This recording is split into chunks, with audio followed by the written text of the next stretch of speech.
ਵਾਹਿਗੁਰੂ ਜੀ ਕਾ ਖਾਲਸਾ वाहिगुरु जी की फतेह। छठी विशेषता। श्री सुखमनी साहिब जी की बानी किसी दूसरे शरीर के मन के ख्यालों को भी बदलती है। असुर वृत्ति के ख्यालों को देव वृत्ति के ख्याल वाला बनाती है। हमारा शरीर 5 तत्वों का बना है: धरती, आकाश, हवा, पानी एवं अग्नि। सुखमनी साहिब की बानी में इतनी शक्ति है कि ये 5 तत्वों को भी बदलने की क्षमता रखती है। आप कभी नोट करो, आपके परिवार में से किसी शरीर का स्वभाव बड़ा गर्म होता है। किसी के 3 पुत्र हों, कई बार उनमें से एक का स्वभाव गर्म होगा। कई महिलाओं के पति का स्वभाव बहुत गर्म होता है। कई कह देते हैं हमारी बहू बड़ी तेज है। इसका कारण ये होता है कि जिस आदमी का स्वभाव बहुत गर्म होता है उसके भीतर अग्नि तत्व ज़्यादा होता है। महापुरुष वचन करते थे कि शेर कितना खूंखार होता है, झपट कर पड़ता है, क्योंकि शेर के भीतर अग्नि तत्व ज़्यादा है। जबकि बकरी बहुत कोमल स्वभाव की होती है, क्योंकि बकरी के अंदर धरती व मिट्टी का तत्व ज़्यादा है, इसलिए उसके अंदर शीतलता है, सहज है। प्रत्येक इंसान की ज़िंदगी में उसका स्वभाव सामान्य तौर पर 5 तत्वों पर निर्भर करता है। श्री सुखमनी साहिब जी की बानी में इतनी शक्ति है कि ये तत्वों को भी बदल सकती है। महापुरुष बाबा नानक सिंह जी का वचन है कि बच्चा जन्म ले, चाहे उसकी दादी, चाहे उसका दादा, चाहे माता पिता अथवा परिवार का कोई भी सदस्य, बच्चा चाहे सोया हो, खेलता हो, दूध पीता हो, प्रतिदिन एक पाठ सुखमनी साहिब का 1 साल बच्चे को बोलकर श्रवण कराएं। सुखमनी साहिब की बानी में इतनी शक्ति है कि वह बच्चा कभी स्वेच्छाचारी नहीं निकलेगा। एक महापुरुष हुए हैं संत विसाखा सिंह जी। एक बार कथा कर रहे थे, बहुत संगत मौजूद थी। एक बच्चा बहुत ही शरारतें करके संगत में सभी की सुर तोड़ रहा था। कभी मंच पर चढ़ जाए, कभी संगत में किसी से शरारत करे, कभी किसी से, कभी किसी को चिकोटी काटे, कभी सिर से कपड़ा खींच दे। महापुरुषों का ध्यान भी इस तरफ गया। अब जब वह मंच पर चढ़ा तो महापुरुष ने उसकी बाँह पकड़ ली और विचार रोककर कहने लगे, इस बच्चे की माँ कौन है, उठकर खड़ी हो जाए। बच्चे की माँ उठकर महापुरुष के पास गई। महापुरुष माता से पूछने लगे, यदि पेड़ को कड़वा फल लग जाए तो कसूर पेड़ का है या फल का? माता कहने लगी, जी पेड़ का। महापुरुष कहने लगे, यदि तेरे घर ये नालायक पुत्र पैदा हुआ है तो ये तेरा कसूर है। माता कहने लगी, मैं तो खुद इस बच्चे से बहुत दुखी हूँ। मेरे तो दिल में से यहाँ तक निकलता है कि ऐसी औलाद होने से तो अच्छा था मेरे घर औलाद होती ही ना। बाबा जी अंतर ध्यान हो गए। कुछ देर बाद कहने लगे, सच बता, इस बच्चे के जन्म से पूर्व तू क्या करती रही है? वह कहने लगी, मेरे घर औलाद नहीं थी होती। मुझे किसी ने कहा, शमशान में जाकर आधी रात दिया जगाया कर, तेरे घर औलाद हो जाएगी। महापुरुष कहने लगे, शमशानों में भूत प्रेत बसते हैं और उन्होंने तो फिर अपने जैसी ही औलाद देनी थी। यदि गुरु नानक के घर में से औलाद मांगती तो देवताओं की सभा में से देन गोद में आती। तू अपने गुरु को छोड़कर दूसरी तरफ चली गई तो फिर ऐसी औलाद ही मिलनी थी। यहाँ से अपने लिए भी सीख लेना। हम भी कई बार गुरु के द्वार से देन लेट हो जाए तो तुरंत ही ताबीजों वालों का दरवाज़ा खटखटा लेते हैं। अपने गुरु पर भरोसा रखो। सुखमनी साहिब की बानी के परवाह चलाकर गुरु नानक के द्वार से देन मांगो तो परमात्मा कोई गुरुमुख आत्मा भेजता है। महापुरुषों के वचन सुनकर उस बच्चे की माता रो पड़ी और कहने लगी, मुझसे बहुत बड़ी भूल हो गई जो मैं पुत्र के मोह में गुरु को छोड़कर शमशानों की पूजा करने लगी। अब कोई मार्ग बताओ। महापुरुष कहने लगे, एक बार सुखमनी साहिब का इस बच्चे को गोद में लेकर सुनाया कर और साथ अमृत पिलाया कर। गुरु की कृपा से, सुखमनी साहिब की बानी की बरकत से इस बच्चे की बुद्धि बदल जाएगी।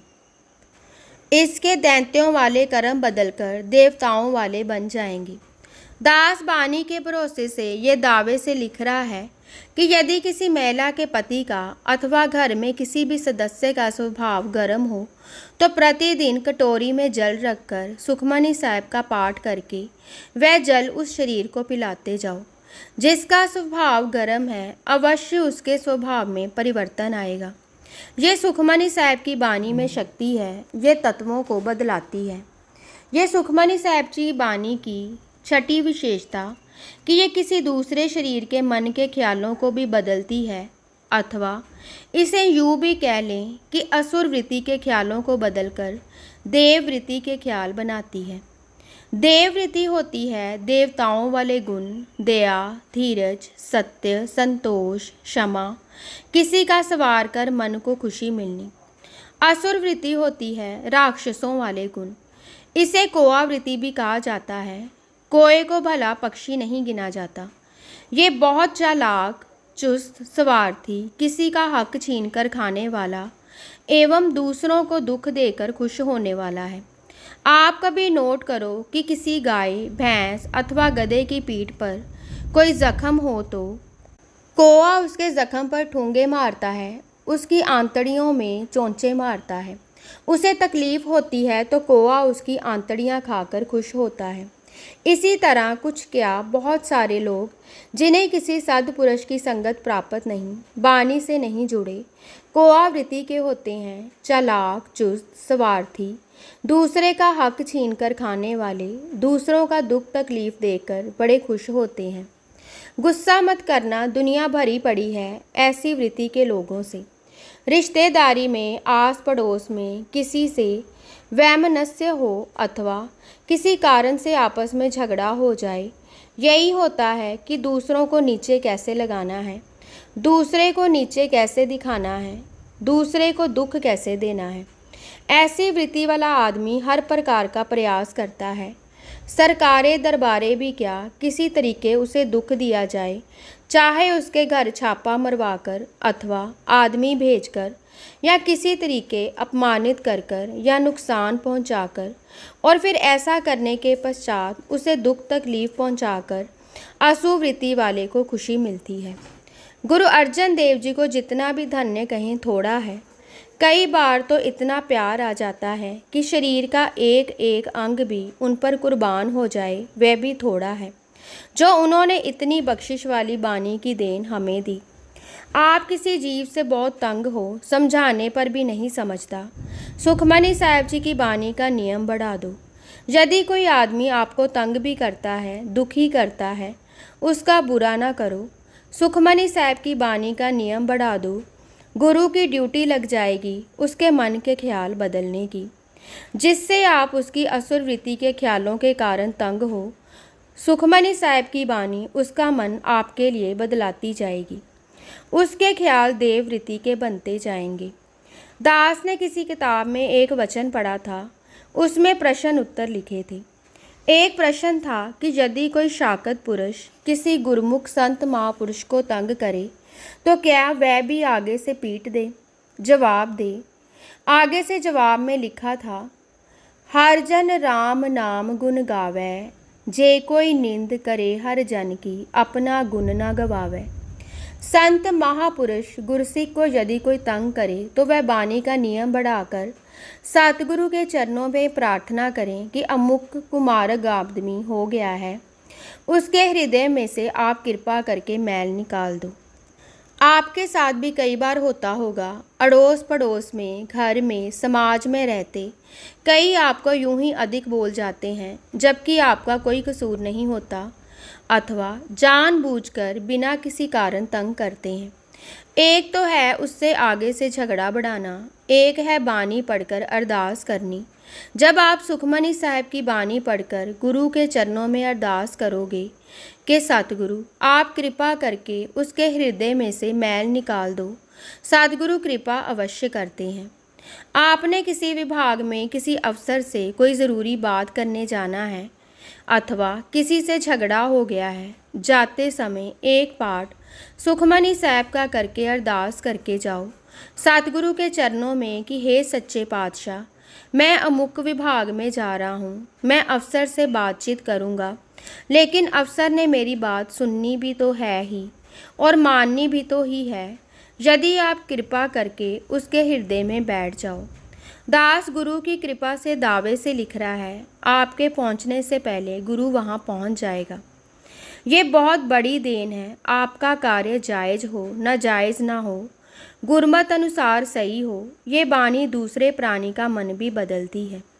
कनाडा में एक शहर है सरी, वहाँ गुरुद्वारा है दशमेश दरबार। 4-5 दिन सतगुरु जी ने दासों से कीर्तन की सेवा ली है। वहाँ एक दिन 8 से 9 रात को गुरु साहब ने हाजिरी लगवाई, कीर्तन की सेवा ली। वहाँ समय की बहुत बंदिश है। 6 बजे आनंद साहिब, 6:05 पर अरदास, 6:10 पर हुक्मनामा, 6:15 पर सतगुरु का स्वरूप सुखासन पर, 6:20, 6:25 पर बाहर आ रहे थे। दास से कोई 9-10 इंच लंबा शरीर था, दाढ़ी खुली, उम्र होगी कोई 55 साल की। उसने दास को एक बाँह से आलिंगन में ले लिया और कहने लगा, आपके साथ कोई वचन करना है। दास के मन में आया कि ये कहीं कोई कटुर न हो, कथा में कोई बात अच्छी नहीं लगी होगी, इस बारे में बात करना चाहता होगा। दास ने कहा कि लंगर के पश्चात कर लें, तो वह कहने लगा, नहीं अभी ही करनी है। दास को अब पक्का ही यकीन हो गया कि इसने अवश्य किंतु परंतु करना होगा, क्योंकि संगत में 4 तरह के शरीर आते हैं, अनिद्र, आलोचक, गंभीर, मिश्रित। कई संगत में बैठे सो जाते हैं, उन्हें अनिद्र कहते हैं। एक होते हैं आलोचक, जो केवल गलतियां ढूंढने आते हैं। दास एक बात स्पष्ट कर दे कि गलतियां उससे से ही होती हैं जो कुछ करे। यदि आज गलती हुई है तो कल को सुधार भी होगा, पर यदि काम करेंगे ही नहीं तो फिर तो बात नहीं बननी। इसलिए शुभ कर्म करने मत छोड़ो, डटकर करो। एक सज्जन ने दास को कहा था कि अमृत संचार चलते हैं, परंतु कई अमृत पान करके छोड़ देते हैं। दास ने कहा, हम ये नहीं देखते कितनों ने छोड़ा। यदि 100 शरीरों ने अमृत पान किया तो उनमें से 5 ने यदि छोड़ भी दिया, तो हम तो ये देखते हैं कि 95 तो सवार हो गए बेड़ी। दास का ये लिखने से अभिप्राय कि गलतियां होने पर शुभ कर्म करने नहीं छोड़ देने। इंसान गलतियां करके ही सीखता है। यदि हमने गलतियों के डर से शुभ कर्म करने छोड़ दिए तो मंजिल पर कैसे पहुंचेंगे। इसलिए यदि आप में कोई गलतियां निकाले, अपनी गलतियों को सुधारने की कोशिश करो। गुरु की कृपा से ना कि छोड़कर बैठ जाओ। वह शरीर दास को कहने लगा कि अभी बात करनी है, और वह शरीर दास को एक तरफ ले गया और कहने लगा, मैंने कनाडा में अपनी बेटी का रिश्ता किया है और लड़के वाले मांसाहारी भोजन मांगते हैं, लेकिन मैं नहीं चाहता कि मेरी बेटी के विवाह में जीवों की हत्या हो। अब उसने इतनी बात कही तो मैंने सोचा कि ये तो गलती ढूंढने वाला नहीं, ये तो सलाह लेना चाहता है। मैंने उसका हाथ अपने कंधों से नीचे उतारा और कहा कि सन्मुख आकर बात करो। वह सम्मुख आ गया। दास ने कहा, यदि लड़के वाले मांसाहारी भोजन मांगते हैं तो आप उनसे मीटिंग करके विनती करो कि वह अपने घर जो मर्जी करें, हम वैष्णु भोजन अच्छे से अच्छा दे देंगे। वह आगे से कहने लगा, एक बार छोड़कर 2 बार मीटिंग कर बैठा हूँ, लेकिन वह नहीं मानते। वह कहते हैं कि हमने मांसाहारी भोजन ही लेना है। दास ने फिर पूछ लिया, जब 2 बार उनसे आपने मीटिंग की तो अकेले गए थे कि गुरु को साथ लिया था। वह बड़ा हैरान हुआ कि गुरु को साथ कैसे लिया जाता है। सामान्य व्यक्ति यही सोचता है कि गुरु बहुत दूर है, पर ये तो प्रेम व श्रद्धा वाले जानते हैं कि वह कितना करीब है, कैसे होता है।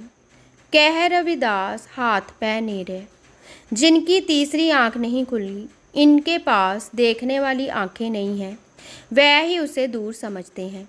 श्रद्धा भावना वाले तो उसे हर समय अपने आसपास अनुभव करते हैं। गुरु साहब की बानी कोई फिलॉसफी नहीं, ये बीती हुई हकीकतें लिखी हैं कि जो सतगुरु प्यारा मेरे नाल है, जिथे किथे मैनू लए छड़ाई। दास ने विनती की, एक बार फिर लड़के वालों से फ़ोन पर बात करते समय निर्धारित करो, और अब इस बार अकेले मत जाना, गुरु को साथ लेकर जाना। वह कहने लगा, वे कैसे? दास ने कहा, जिस दिन का समय नियत करोगे उस दिन प्रभात काल 3 बजे उठना। वह कहने लगा 3 बजे। दास ने कहा, गुरु ऐसे नहीं साथ जाता। कहने लगा, अच्छा फिर उठ जाएंगे। फिर दास ने कहा, 3 बजे उठकर केश स्नान करना है, क्योंकि शुद्धता की अति आवश्यकता है। बाबा नानक सिंह जी के वचन हैं, सफाई, सच्चाई एवं खुदाई का मेल है। शुद्धता अधिक से अधिक रखा करो, ये भी सिक्खी का असूल है। हद से बढ़कर वहम करने के लिए भी नहीं कहा गया सिक्खी में, परंतु एक हद तक शुद्धता रखने का हुक्म है। जहाँ रसोइयों में जूठन हो, उस घर में परमात्मा नहीं आता। बानी की भी पंक्तियाँ हैं, सुच होवे तां सच पाइए। आगे से दास ने कहा कि केश स्नान करके 2 पाठ सुखमनी साहिब के एक चौंकड़ी पर करके अरदास करनी है सतगुरु के चरणों में कि हे सच्चे पातशाह, लड़के वालों के साथ मीटिंग करने जा रहा हूँ, कृपा करना, आप जी मेरे साथ रहना। दास ने कहा कि यदि इस तरह युक्ति से जाओगे तो आप वहाँ बाद में पहुँचोगे, गुरु वहाँ पहले पहुँचा होगा। ये शनिवार रात की वार्ता है। अगले दिन रविवार सुबह उसी गुरुद्वारे में 12 से 1 बजे तक हमारा कीर्तन था। हम हाजिरी लगाकर लंगर घर में बैठे थे और वहीं सरदार जी दूर से चले आ रहे और कहने लगे, भाई साहब जी बधाई हो। दास ने कहा, बधाई किस बात की? कहने लगा, आपने जो फॉर्मूला बताया था वह हमने रात को इस्तेमाल कर लिया। हम यहाँ से जब गए और घर पहुँचते ही समधियों को फ़ोन किया कि हम आपके साथ मीटिंग करना चाहते हैं।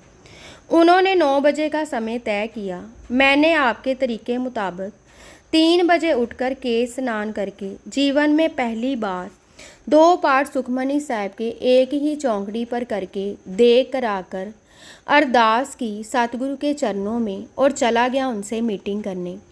2-3 शरीर उनके थे, 2 हम थे। उसने बताया कि मैंने अभी बात शुरू ही की कि यदि आप विवाह में मांसाहारी भोजन ना लें।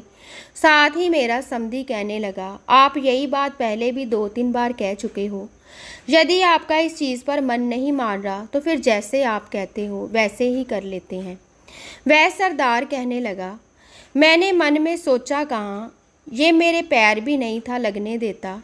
इस बारे बात सुनने को भी तैयार नहीं था। कहता था ऐसा हो ही नहीं सकता, और अब कैसे 1 मिनट में ही हामी भर दी है।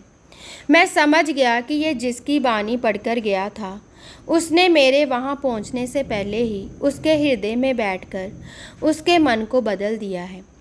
ये निश्चित बात है, गुरु अर्जन देव जी महाराज शरीर कारण चाहे चले गए हैं, पर आज भी कोई प्रेम से सुखमनी साहिब की बानी का सहारा ले, उनके चरणों से जुड़े, अरदास विनती करे, वह आज भी पहुँचते हैं। ये वार्ता पढ़कर स्वयं ही अनुमान लगा लेना कि कैसे गुरु किसी के भी हृदय में बैठकर उसके मन को बदल सकता है, उसकी असुर वृत्ति को भी बदल सकता है। कुछ समय पहले दास के पास कोई शरीर बड़ा घबराया हुआ आया और कहने लगा, अमुक व्यक्ति आप पर बहुत गर्म है, आपके विरुद्ध बहुत कुछ बोल रहा है। दास उसकी बात सुनकर सोचों में पड़ गया कि हमारी तो किसी से कोई दुश्मनी नहीं, कोई वैर नहीं, कोई ईर्ष्या नहीं। वह अवश्य किसी गलत फहमी का शिकार हो गया है। उससे मिलकर वह बातचीत कर कर उसकी गलत फहमी दूर करनी चाहिए। उस समय दोपहर के 3 बजे थे और दास जल्दी में था। इतना समय नहीं था कि पहले सुखमनी साहिब का पाठ करते। दास ने गुरु साहिब के चरणों में अपने गले में पल्लू डालकर अरदास की कि हे सच्चे पातशाह, संदेश मिला है कि अमुक व्यक्ति बड़ा गर्म है। हमारी उससे कोई ईर्ष्या नहीं, कोई द्वेष नहीं। हम उसके पास जा रहे हैं ताकि पता लगे कि उसे क्या गलत फहमी हुई है। वह बहुत गर्म है, गुस्से में है। आप जी कृपा करना, हमारे जाने से पहले आप उसके हृदय में बैठ जाना और हमारे बीच आप खड़े हो जाना। अब यहाँ जो विचार दास आप जी से व्यक्त करना चाहता है वह ये है कि उस समय दास के पास इतना समय नहीं था कि पाठ करके जाता। इसलिए दास ने अरदास में विनती करने के पश्चात ये कहा कि वहाँ चाहे जितना भी समय लगे, दास घर आकर दोपहर का भोजन बाद में करेगा, पहले अपने नित्य नियम के अलावा सुखमनी साहिब के पाठ की भेंट देगा। अर्थात ऐसे समय सुखमनी साहिब का पहरा रखकर सहारा लेकर अरदास करके जाओ, और यदि किसी मजबूरीवश पाठ करने का समय ना हो तो सद्गुरु से ये वादा करके जाओ कि वहाँ से लौटकर कोई अन्य कार्य पहले नहीं करूँगा जितनी देर तक सुखमनी साहब का पाठ नहीं कर लेता। अब दास अपनी बात बताए जो हमारे साथ बीती। वह शरीर जिस बारे पता लगा कि हमसे बहुत नाराज़ है, जब गुरु साहब की ओट लेकर उसके घर गए तो वह हमें देखकर इतना चकित हुआ कि हमें द्वार पर खड़ा करके अपनी पत्नी को आवाज़ देकर कहने लगा, जल्दी से तेल लेकर आ, तेल चोएं। ये देख तो सही कौन आया है। दास ने अपने मन में कहा कि सतगुरु, मुझे सोच संदेश मिला था कि ये शरीर नाराज़ बहुत है हमसे, पर ये तो तेल चो रहा है और तेल चोकर उसे लंघाते हैं जिसका आदर करना हो। दास ने कहा, सतगुरु, ये सब आपकी बख्शिश ही है कि हमसे पहले ही उसके हृदय में बैठ गए और उसकी मत ही बदल दी, क्योंकि मत सुमत सब उसके हाथ है। ये आप बीती लिखने का अन्य कोई मकसद नहीं, केवल इतनी बात व्यक्त करने का चित्त करता था कि कोई भी इस पावन बानी का सहारा ले, गुरु के चरणों में अरदास करे। गुरु साहिब अपनी बख्शिश करके दूसरे शरीर की मत को भी बदल देते हैं। एक अन्य जिक्र दास व्यक्त करे। दिल्ली में दास के मित्र हैं, उनकी 2 बेटियां हैं, दोनों कॉलेज में पढ़ती हैं। कुछ साल पहले की बात है, हम कीर्तन की हाजिरी के लिए दिल्ली गए और वह परिवार दास को मिला, बड़े परेशान, आंखें भरी हुई। दास ने परेशानी का कारण पूछा तो वो कहने लगे, मेरी 2 जवान बेटियां हैं, हमारे बिल्कुल साथ वाले घर में एक नवयुवक लड़का है।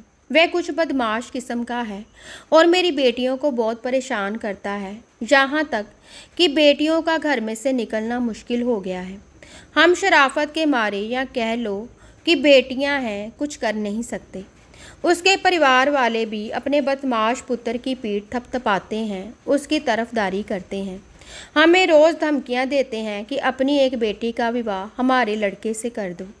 वह बदमाश किस्म का लड़का है, सिख होने के बावजूद केश कटवाए हुए हैं, रोज़ शराब पीकर गुजरता रहता है, यहाँ तक गिरी हुई हरकतें करता है कि हमारी बेटी की कहीं कोई रिश्ते की बात चलती है तो वह पता नहीं कैसे पता लगा लेते हैं और वहाँ बेटियों के बारे में गलत बातें करके रिश्ता नहीं होने देते।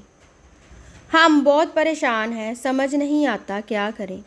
ना मकान छोड़ सकते हैं, ना ही उन बदमाशों से माथा लगा सकते हैं।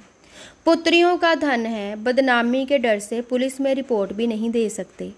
डरते भी हैं कि वह बदमाश पता नहीं क्या हरकत कर दे और बाद में हमें पछताना पड़े। दास ने जब सारी बात सुनी तो गुरु का कुकर बनकर विनती की कि आप चाहे सारा परिवार मिलकर 5 पाठ सुखमनी साहिब के प्रतिदिन करो और सप्ताह पश्चात किसी समीपवर्ती गुरु स्थान पर देख करवाकर अरदास करो कि सतगुरु, आप तो स्वयं नारी की इज्जत की रक्षा करते हो, ये बेटियां आपकी हैं, उनकी आप ही रक्षा करो, ये समस्या स्वयं ही हल करो। दास की विनती पर उनके सारे परिवार ने पूरा निश्चय करके सुखमनी साहिब के रोज़ के 5 पाठ करने शुरू कर दिए। सोच से भी दूर की बात, उस बानी ने पता नहीं क्या लीला रचाई अथवा क्या कौतुक बना, ये तो या गुरु पातशाह जाने या उस लड़के के परिवार को पता होगा कि उन पर क्या जोर पड़ा और कैसे पड़ा कि कोई 6 महीने बाद लड़कियों के माता पिता खुशी खुशी आए और कहने लगे कि सुखमनी साहिब जी की बानी के फलस्वरूप पता नहीं उस परिवार का मुंह भी दूसरी तरफ हो गया है। अब तो यदि कहीं मार्ग में वह लड़का हमारी बेटियों को देख भी ले तो स्वयं ही सड़क की दूसरी साइड पर हो जाता है। वह कहने लगे, हमें तो खुद ये सब लीला समझ नहीं आ रही कि ये कैसे हो गया। जो लड़का कई सालों से बेटियों को इतना परेशान कर रहा था, उसका ख्याल इधर से कैसे हट गया। दास ने कहा कि हम उस पातशाह की लीला को, रहस्य को नहीं समझ सके। ये सब सुखमनी साहब की बानी की बढ़ाई है, ये सर्व कार्य सिद्ध कर देती है। कुछ समय पश्चात वह दास को फिर मिले और उन्होंने बताया कि उनकी दोनों बेटियों का सच्चे पातशाह ने कृपा करके बहुत अच्छे गुरसिखों के घर मेल करवा दिया है। दोनों बेटियों की शादी हो गई है और दोनों ही अपने घरों में सुख शांति से रह रही हैं। कहने लगे कि हमारी समझ में ही नहीं आता कि वह लड़का अब कभी सामने ही नहीं आया। उनकी ये सारी बात सुनकर दास की बानी के प्रति श्रद्धा प्रेम और बढ़ गया और दास को ये दृढ़ विश्वास हो गया कि सुखमनी साहब की बानी किसी दूसरे शरीर के मन के ख्यालों भी बदलाने में समर्थ है। सुखमनी साहब की छठी विशेषता का बाकी भाग अगले भाग में सरवण करें। वाहिगुरु जी का खालसा, वाहिगुरु जी की फतेह।